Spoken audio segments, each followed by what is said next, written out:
dalam kajian ini perlu kami isyaratkan bahwa perkataan kami berkenaan dengan Thariqah Sada Ba'alawi serta penisbatan nama Thariqah itu kepada keluarga Ba'alawi tidak berarti Thariqah ini terbatas bagi kalangan mereka saja. Banyak masyarakat Hadramut non-Alawiyin yang turut berserikat bersama mereka dalam kafilah Thariqah ini. Demikian pula masyarakat Yaman non-Hadramut. Ini karena mereka telah melihat jelas keistimewaan Thariqah ini dan juga karena Thariqah ini menjadikan ilmu dan dakwah sebagai rambu-rambunya. Thariqah Al-Ba'alawi ini bukan khusus untuk Ba'alawi. Thariqah Ba'alawi bukan khusus untuk Thariqah Al-Ba'alawi, turunan Ba'alawi, bukan. Tapi Thariqah ini untuk mereka juga yang lainnya.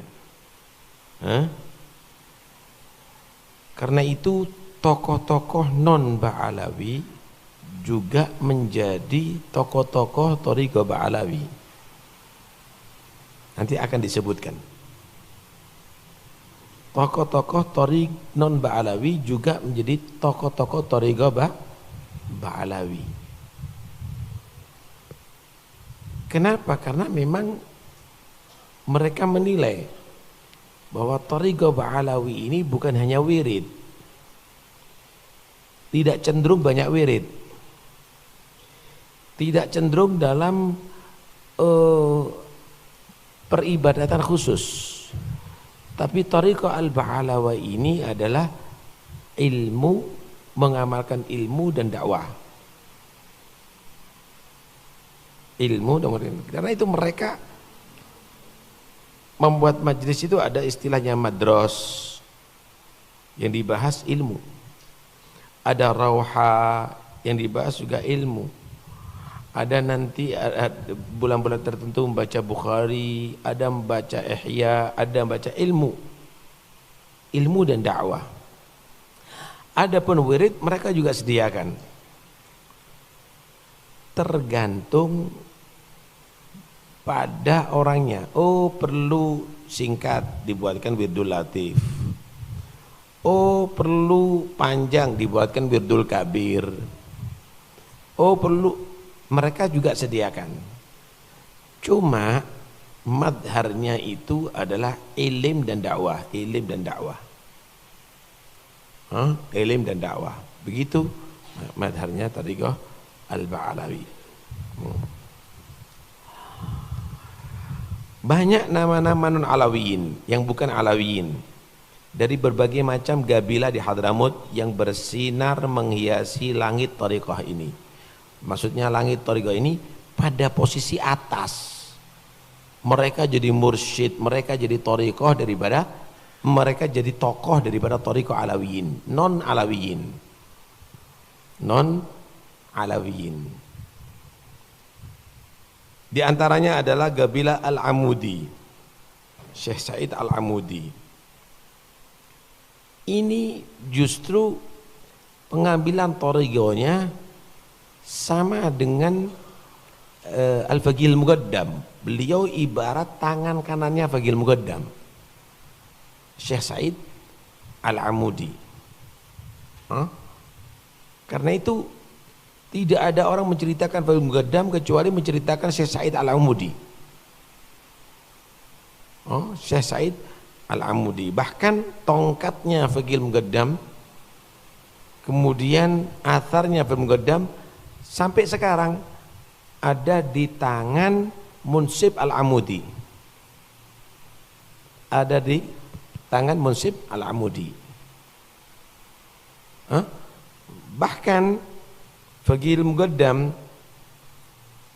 setelah membentuk Thariqah ini yang asalnya, para sada saat itu juga membawa senjata kemana-mana. Karena memang daerah Hadramut dahulu itu daerah Khawarij, Abadi, pembenci Ahlul Bait. Mereka terancam sehingga membawa senjata. Ketika sudah dibentuk thariqah oleh Faqih Muqaddam ini, thariqah Alawiyah, maka Faqih Muqaddam memecah pedangnya. Dan sampai sekarang pecahan pedang itu ada di makam Syekh Said Al-Amudi. Ada di makam Syekh Said, mau di tabutnya di makam Syekh Said Al-Amudi. Luar biasa nih Syekh Said Al-Amudi ini. Kemudian ada juga Bang Abbad. Ini tokoh-tokoh sufi yang merupakan panutan-panutan dalam thariqah Alawiyah. Ada Bajamal, ada Bafadl. Bafadl ini terkenal keilmuannya. Sampai sekarang Mufti Tarim itu dipegang oleh Bafadl, Syekh Muhammad Bafadl. Dulu itu ada kira-kira 30 tahun yang lalu ada Syekh Fadl Bafadl. Beliau adalah termasuk guru daripada Habib Zain bin Sumait, pengarang kitab ini. Hampir semua ulama yang ada di Hadramut yang sekarang ini murid daripada Syekh Fadl Bafadl. Anehnya Syekh Bafadl Bafadl itu adalah kelahiran Cirebon. Ternyata mualad. Ternyata mualad. Ada Badib, sampai sekarang yang memegang nasab itu Badib ya, yang terkenal ada di Hadramut itu Badib. Ada bin Afif, ada banyak sekali, ada Al-Khatib. Al-Khatib itu sampai sekarang yang khutbah di Masjid Jami' itu turunan, turunan daripada sahabat pertama yang khutbah ada di Yaman, karena disebut Al-Khatib. Dan sekarang yang memegang Masjid Jami' yang ada di Tarim, khutbahnya harus Al-Khatib. Yang khutbah Jum'ah harus Al-Khatib, yang khutbah Jum'ah harus Al-Khatib. Karena turunan. Jadi mereka memegang bukan hanya nisbat nasab, itu nisbat khutbahnya juga dipegang turunan itu sampai kepada sahabat pertama yang khutbah ada di Tarim, ada di Tarim.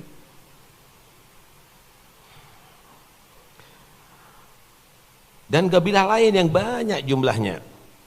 Mereka adalah tokoh-tokoh yang mengambil ilmu daripada Sada Alawiyin sekaligus juga menjadi guru para Sada Alawiyin. Kenapa mereka disebut masyayikh atau syuyukh? Karena mereka guru para Sada. Dan mereka berguru kepada para Sada. Jadi jangan Anda anggap panggilan masyayikh itu adalah panggilan biasa ya. Panggilan masyayikh itu panggilan guru-guru, ya, panggilan guru-guru. Jadi guru besar kalau sekarang ini, yang muridnya ya termasuk Al-Faqih Muqaddam juga berguru daripada masyayikh sebagian. Syekh Abu Bakar bin Salim juga demikian, tidak sedikit, ya, tidak sedikit. Dan mereka ulama-ulama besar, ya, ulama-ulama besar seperti Syekh Umar Ba Makhromah, itu Syekh Umar Ba Makhromah. Kalau dipelajari syair-syairnya itu, bahkan Syekh Umar Ba Makhromah ini dalam beberapa syairnya itu mengkhitab manusia masa depan, ya, seperti Bagharib. Itu Bagharib yang dimaksud dalam gosipnya Syekh Umar Ba Makhromah itu, Syekh Umar Ba Makhromah mengkhitab Habib Ali Al-Habsyi. Karena sifat-sifatnya dan semuanya nasihat itu tertujukan ke Habib Ali Al-Habsyi itu. Luar biasa Syekh Umar Ba Makhromah. Makamnya di Siwun. Ada Syekh Abdurrahman Bajal Haban. Jadi mereka orang-orang. Ada Bahmid, itu guru-guru besar. Ada juga Arfan Baraja. Nah, itu termasuk guru-guru hebat yang ada di Hadramut. Nanti gosidah ya Rabbana aqbalna fi lailatul ghufran, itu arfan baroja itu yang punya. Nah, itu dibaca oleh para sadah al-alawiyin ya. Itu dibaca. Terus Syekh Abdullah bin Ahmad Basaudan. Nah, itu juga ulama besar itu. Nah, luar biasa. Nah,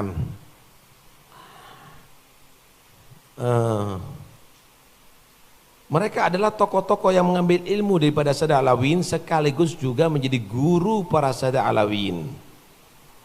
Lembah Hadramut yang luas telah penuh dengan thariqah Alawiyah.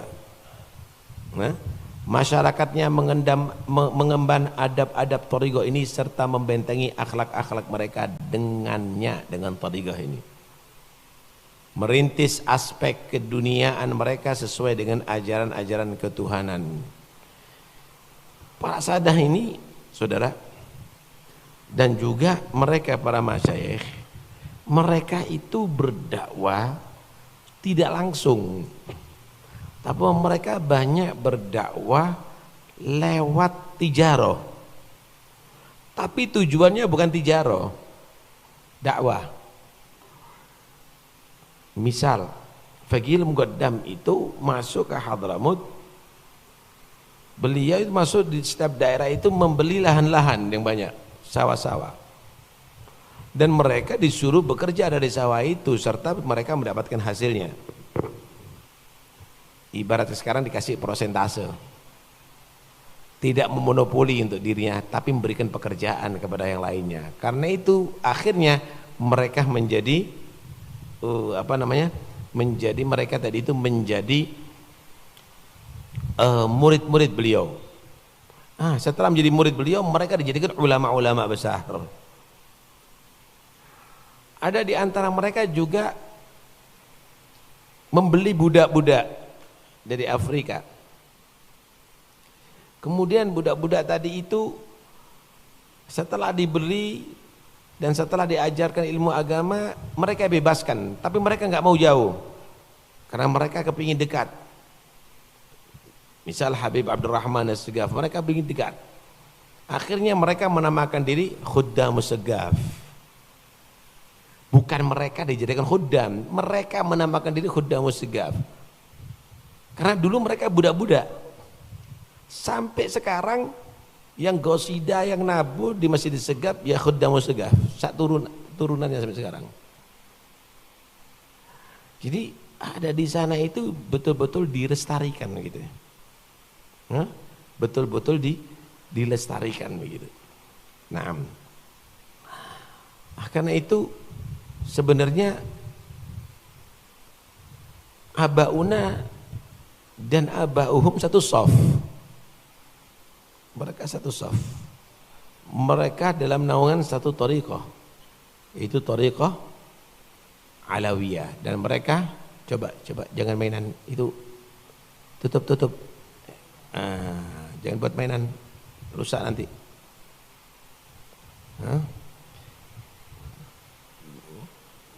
Jadi para sadah ini mereka betul-betul membaur, ya, membaur, dan mereka satu sama membagi tugas gitu ya.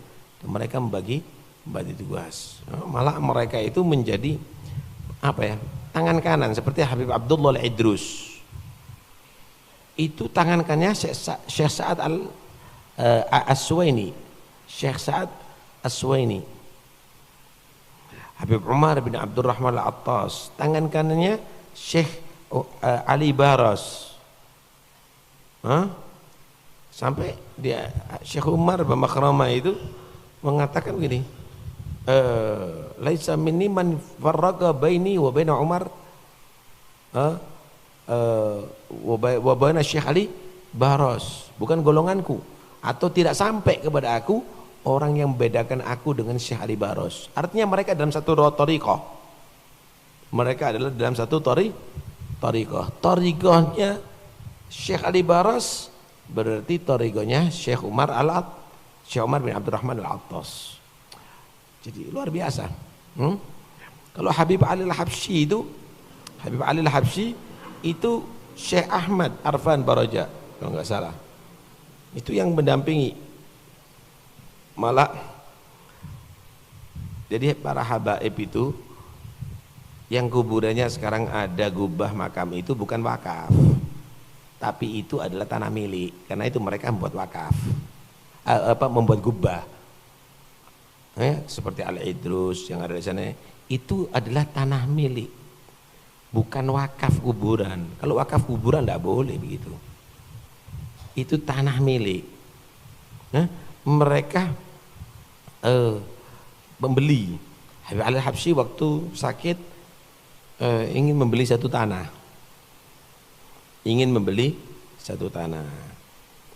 untuk persediaan makamnya dia dan keluarga gitu.